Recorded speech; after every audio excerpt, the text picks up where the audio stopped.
तो भाई लोग कैसे हो। आज मैं आप लोग के सामने चिराग का प्रेत का अगला भाग लेके आया हूँ। चलिए कहानी स्टार्ट करते हैं। तुम दोनों कौन हो भद्र, और तुम्हारी यह हालत किस जालिम ने की है।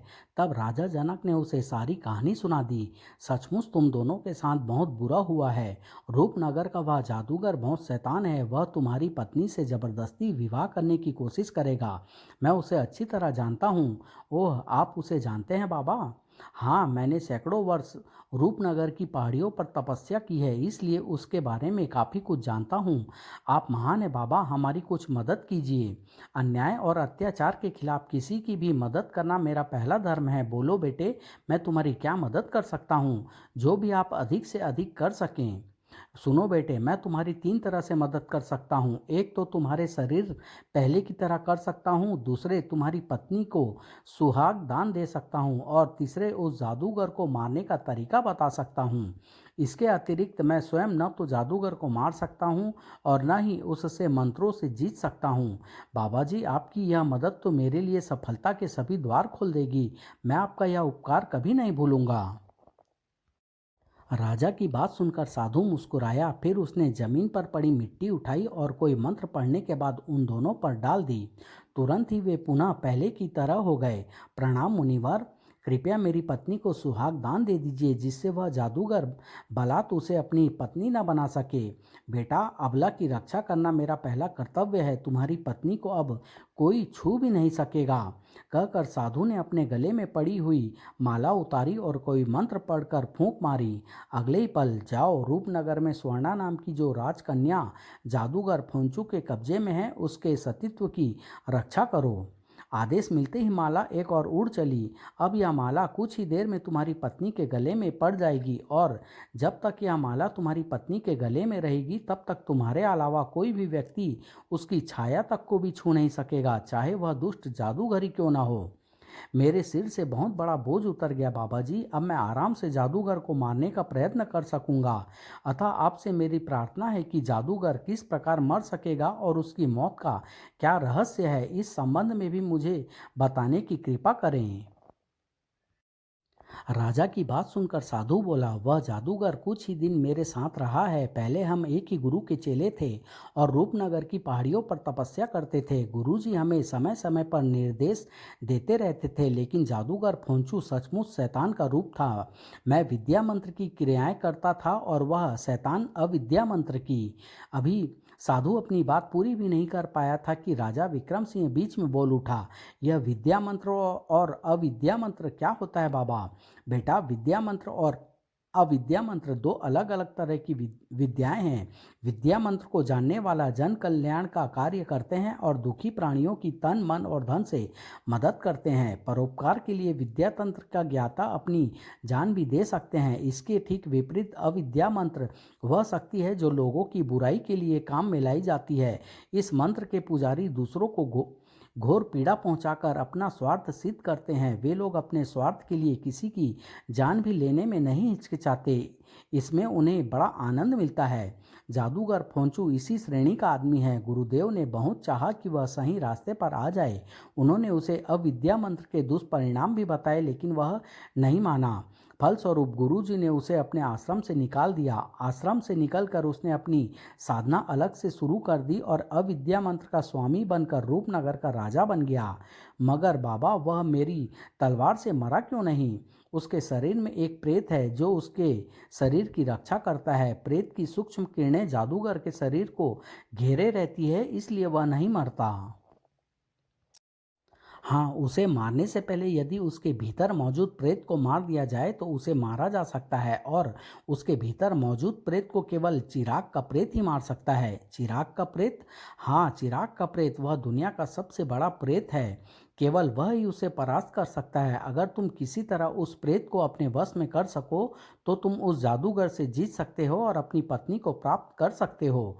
ओह, यह चिराग का प्रेत मुझे कहाँ मिलेगा, और उस प्रेत को मैं वश में कैसे कर सकूंगा बाबा। यहाँ से दक्षिण दिशा की ओर एक विशाल समुद्र है। उस समुद्र के बीच में एक टापू है। उसका नाम सीसागिर है। उस सीसागिर टापू पर एक झील है, उसी झील में वह शीशे का चिराग पड़ा है। उस चिराग को 3 बार रगड़ने पर वह प्रेत प्रकट होता है और अपने मालिक का काम करता है। लेकिन क्या बाबा? बेटा, उस चिराग को हर एक व्यक्ति नहीं प्राप्त कर सकता। स्वयं जादूगर फोंचू ने भी उस चिराग को प्राप्त करना चाहा था, लेकिन वह भी उसे पाने में सफल न हो सका। अगर वह चिराग उसे मिल जाता तो फिर वह बहुत बड़ी शक्ति का स्वामी बन जाता और तब उसे कोई किसी प्रकार भी मार नहीं सकता था। फिर वह चिराग किस तरह प्राप्त किया जा सकता है बाबा? पहले तुम्हें ऐसे व्यक्ति की तलाश करनी होगी जो शुक्ल पक्ष में रविवार के दिन पैदा हुआ हो, जिसके लिए गुरु की दिशा बलवान हो।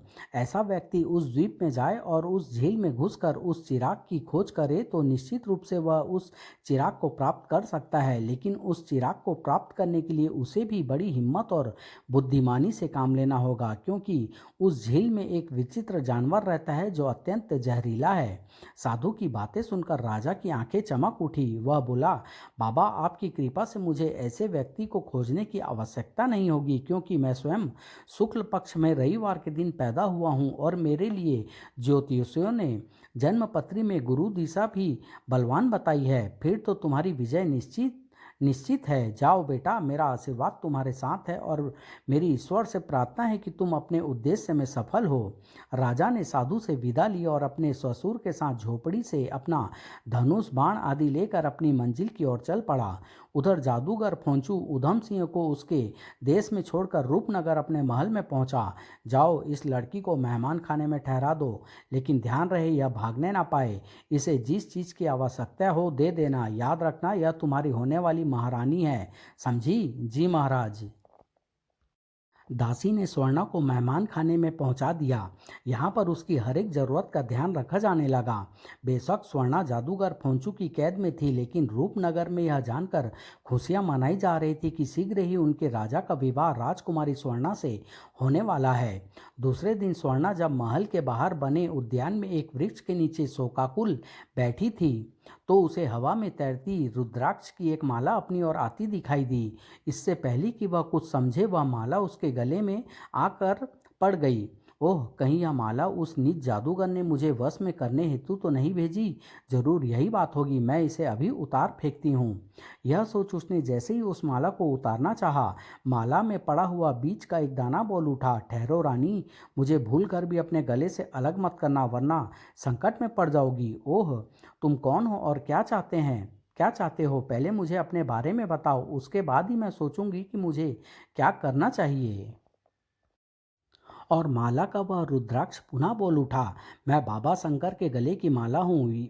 वह जंगल से गुजर रहे थे तो तुम्हारे पति और वह जंगल से गुजर रहे थे तो तुम्हारे पति और पिता को पत्थर की मूर्ति के रूप में देखा। उनको दया आ गई और उन्होंने अपनी मंत्र शक्ति से तुम्हारे पति और पिता को पहले जैसा कर दिया है। साथ ही मुझे तुम्हारी रक्षा के लिए भेजा है। जब तक मैं तुम्हारे गले में पड़ी रहूंगी, तब तक सिवाय तुम्हारे पति के जादूगर या कोई भी पराया आदमी तुम्हारे शरीर को हाथ भी नहीं लगा सकेगा। ओह, मेरे पति इस समय कहाँ हैं?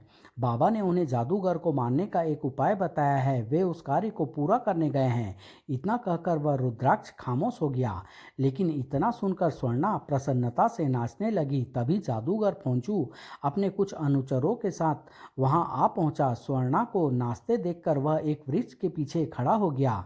शायद वह इस विवाह से बहुत खुश है और इसके अलावा और कोई कारण हो भी क्या सकता है। जब नाचते नाचते स्वर्णा थक गई तो वह हरी हरी घास पर लेट गई। तभी, बहुत खूब, सचमुच मेरी रानी इतना अच्छा नाचती होगी, यह तो मैंने कभी सोचा भी नहीं था। मैंने तो केवल तुम्हारे रूप की चर्चा सुन रखी थी, इसलिए तुम्हें पाने की लालसा से मैंने उधम सिंह से समझौता किया था। जादूगर, तू आदमी नहीं बल्कि एक ऐसा घिनौना जानवर है जिससे घृणा करना भी घृणा का अपमान है। मैं तुझसे घोर नफरत करती हूँ। इस जन्म में तो क्या, तू 7 जन्म में भी मुझे हाथ नहीं लगा सकता। स्वर्णा को क्रोधित देखकर एक क्षण के लिए जादूगर को आश्चर्य हुआ। फिर कुछ सोचकर वह मुस्कुरा उठा और बोला, मैं जानता हूं कि तुम झूठी नाराजगी प्रकट कर रही हो, जबकि वास्तविकता यह है कि तुम हृदय से मुझे प्यार करती हो। आख थू, तू गंदी नाली का कीड़ा है, कुत्ते दूर हो जा मेरी नज़रों से, नहीं तो मैं तेरा खून पी जाऊंगी।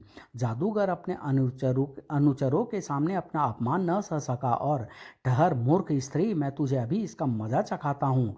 और जादूगर ने अभी स्वर्णा का हाथ पकड़ा ही था कि उसे इतनी जोर का झटका लगा कि वह उछलकर दूर जा गिरा। अगर तू अपनी खैर चाहता है मूर्ख, तो मुझे वापस मेरे पति के पास पहुंचा दे, वरना तेरी हालत इससे भी बुरी होगी। मूर्ख स्त्री, मैं तुझे इसकी सजा जरूर दूंगा, ठहर मैं अभी आता हूँ। और जादूगर क्रोध से पैर पटकता हुआ अपने अनुचरों के साथ अपने साधना गृह की ओर चल दिया। इधर 7 दिन की लगातार यात्रा के बाद राजा विक्रम सिंह अपने ससुर के साथ समुद्र के बीच में बने सीसागिरी नामक उस द्वीप पर पहुंचा, जहां चारों तरफ सीसा ही सीसा था। उफ, चमक इतनी तेज है कि आंखें भी नहीं खोली जा रही। इस तरह मुंह ढांपे ही धीरे धीरे आगे बढ़िए पिताजी, वह झील यहाँ से ज़्यादा दूर नहीं है। धीरे धीरे चलते हुए दोनों एक झील के किनारे जा पहुँचे। यही है वह झील जिसके बारे में बाबा जी ने बताया था। लेकिन इस झील में जो जहरीला जानवर है उससे कैसे निपटा जाएगा। लेकिन शीघ्र ही उस जानवर को खत्म करने की एक युक्ति विक्रम सिंह के दिमाग में आई और उसने अपने कपड़ों को पोटली बनाकर एक रस्सी से बांधकर पानी में फेंक दी और दूसरा सिरा हाथ में पकड़ लिया। जल्दी ही एक विचित्र सा जानवर जीते जागते मानव की तरह उस पोटली से लिपट गया। राजा ने तुरंत रस्सी का सिरा अपने पांव के नीचे दबाया और धनुष बाण उठा लिया और सर वो मारा। अगले ही पल राजा ने उस जानवर की लाश को रस्सी से लपेटकर बाहर निकाला और झील में कूद गया। छपाक। कुछ देर बाद जब राजा झील से बाहर निकला, वाह बेटे, तुमने तो कमाल ही कर दिया। राजा ने पोटली से अपने वस्त्र निकालकर पहन लिए। फिर जैसे ही उसने चिराग को 3 बार घिसा, उसमें से धुएं के रूप में एक प्रेत की सी आकृति निकलने लगी। फिर देखते ही देखते वह आकृति ने एक विशालकाय प्रेत का रूप धारण कर लिया। क्या हुक्म है मेरे आका, मुझे क्या करना है? सबसे पहले तुम हम दोनों को रूपनगर में वहां ले चलो जहां मेरी पत्नी स्वर्णा है। अभी लो मेरे आका। उस दुष्ट जादूगर के शरीर में विराजमान प्रेत को मार दो, अभी लो मेरे आका। जादूगर को सारा माजरा समझते देर नहीं लगी। वह अभी भागना ही चाहता था कि प्रेत ने झपट कर उसे पकड़ लिया। माँ, मुझे छोड़ दो। जरूर छोड़ दूंगा, लेकिन पहले अपने भीतर मौजूद उस डरपोक प्रेत को बाहर निकालो। भयभीत हो फोंचू ने तुरंत अपने शरीर से अपने प्राण रक्षक प्रेत को बाहर निकाल दिया। तुम इससे निपटो और मेरी जान बख्शो। आई स्वामी, आपने रक्षक को ही मौत के मुंह में झोंक रहे हो। तभी चिराग के प्रेत ने उसे जकड़ लिया। मेरे आका, तुम अपने दुश्मन को संभालो, मैं अपने दुश्मन से निपटता हूँ। ठीक है। विक्रम सिंह तुरंत म्यान से तलवार निकालकर जादूगर फोंचू से भिड़ गया। दूसरी तरफ दोनों प्रेतों में घमासान युद्ध छिड़ गया। लेकिन शीघ्र ही सच्चाई की जीत हुई। इस तरह जादूगर फोंचू के प्रेत के साथ साथ उसका भी हमेशा हमेशा के लिए खात्मा हो गया। अब मेरे लिए क्या आज्ञा है मेरे आका? हम तीनों को तुरंत स्वर्ण द्वीप पहुंचाओ, वहां सब हमारी राह देख रहे होंगे। आइए आप सब मेरी हथेली पर बैठ जाइए। उन सब के हथेली पर बैठते ही प्रेत उन्हें लेकर स्वर्ण द्वीप की ओर उड़ चला। जब विक्रम सिंह अपनी पत्नी स्वर्णा व ससुर के साथ स्वर्णद्वीप पहुंचा, तो प्रजा के साथ साथ दरबारी व मंत्रीगण आदियों ने उनका भव्य स्वागत किया। महाराज विक्रम सिंह की जय हो। महाराज अमर रहे। आप कहाँ चले गए थे महाराज? हमने आपकी तलाश में जंगल और आसपास के क्षेत्र का कोना कोना छान मारा था, लेकिन आप कहीं नहीं मिले। तब राजा विक्रम सिंह ने सारी आप बीती उन्हें कह सुनाई। यह जानकर कि राजा ने विवाह कर लिया है, प्रजा में खुशी की लहर दौड़ गई। दूसरे दिन ही राजा ने शीशे की चिराग के प्रेत और अपनी सेना के साथ पड़ोसी यानी राजा जनक सिंह के राज्य पर चढ़ाई कर दी। आह बचाओ, हाय मरा, आई आह। विक्रम सिंह की विशाल सेना और प्रेत के सामने उधम सिंह और उसके सैनिक के पैर ज़्यादा देर तक टिक न सके। भागो, जान बचाओ और शीघ्र ही मेरी जान बख्श दीजिए महाराज। मैं सहर्ष अपना राजपाट आपको देने के लिए तैयार हूँ। उधम सिंह, अब तुम्हें कोई नहीं बचा सकता। अपने भगवान को याद कर लो। कहने के साथ ही आई राजा विक्रम सिंह ने अपने ससुर का राज्य उन्हें वापस कर दिया और अपनी राजधानी पहुंचकर अपनी रानी के साथ सुखपूर्वक रहने लगा। समय आने पर रानी स्वर्णा ने एक सुंदर बालक को जन्म दिया। अपने भावी राजा के जन्म लेते ही प्रजा के दिल में उठ रही तमाम शंकाएं जाती रही और पूरे राज्य में फिर से प्रसन्नता की लहर दौड़ गई। समाप्त।